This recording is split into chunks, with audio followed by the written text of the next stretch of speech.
Francis Ngannou's head coach recounts aftermath of meeting with Dana White prior to becoming free agent MMA fighting. While Francis Ngannou's head coach was hopeful things could work out between his fighter and the UFC, he ultimately wasn't surprised. Ngannou is no longer the UFC heavyweight champion, and a UFC fighter in general. For Eric Nicksick, he told MMA Fighting prior to Dana White's reveal that Ngannou was an unrestricted free agent and stripped of the title that he was optimistic the fight with Jon Jones would happen, but was still 50-50 due to the business side of things, as well as Ngannou's recovery from knee surgery. It would happen March 4th at UFC 285. Jones will now fight Cyril Gane for the vacant title at that event, which has now led to critics, and to a certain degree, White implying that Ngannou left the company because he was scared to fight Jones. Nicksick admits he didn't watch White's UFC Vegas 67 post-fight press conference, but he sees what people are saying. The one narrative that I have been seeing is that Francis is scared, and that just makes me laugh, Nicksick said on the MMA Hour. They're going to say what they want to say, they're going to run the narrative the way they want to run it, but I'm going to have my guys back 110%. Ngannou has been through a lot over the last year during the public contract talks with the UFC.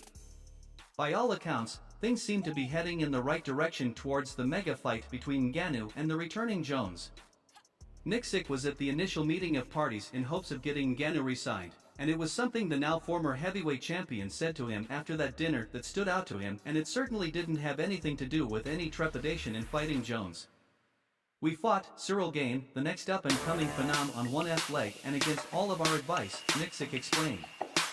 "He's not scared of anybody. He's doing what he feels is right for him.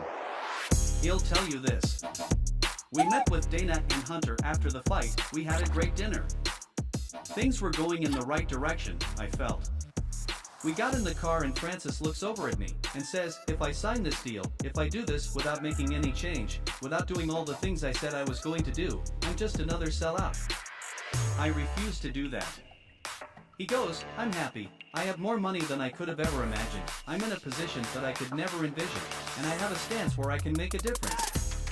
I went home thinking, this dude is willing to stand up for what he believes in, for what's right, and I'm going to have that dude's back 110%. We walked away from a lot of money, a lot of us did, but I believe in the next chapter because I know the offer. I know what he's capable of doing and I love him. That's my guy. That's what makes our team so dynamic, is the love and respect we have for one another. So it is what it is. No matter what Ngannou does next, whether it's continuing with his MMA journey, or moving over to boxing, or both, Nicksick will be by his side to help him in any way. While Nicksick may not always agree with how the UFC handles things from a business perspective, especially in the aftermath of a failed negotiation, he does feel the UFC came proper.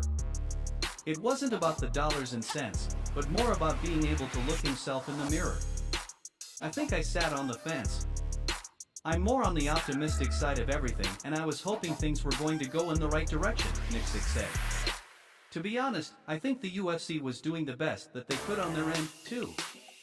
I just think there was terms and certain things in there that Francis just wasn't comfortable with. He wasn't about the money, and I think the money was right. I think the money was very good, but what he kept talking about was that it wasn't about the money, it was about these issues and these stances. They couldn't write a check big enough to make him waver on those stances. People can say whatever they want about him, I know his true character and his heart, and I love the guy to death for doing what he believed in.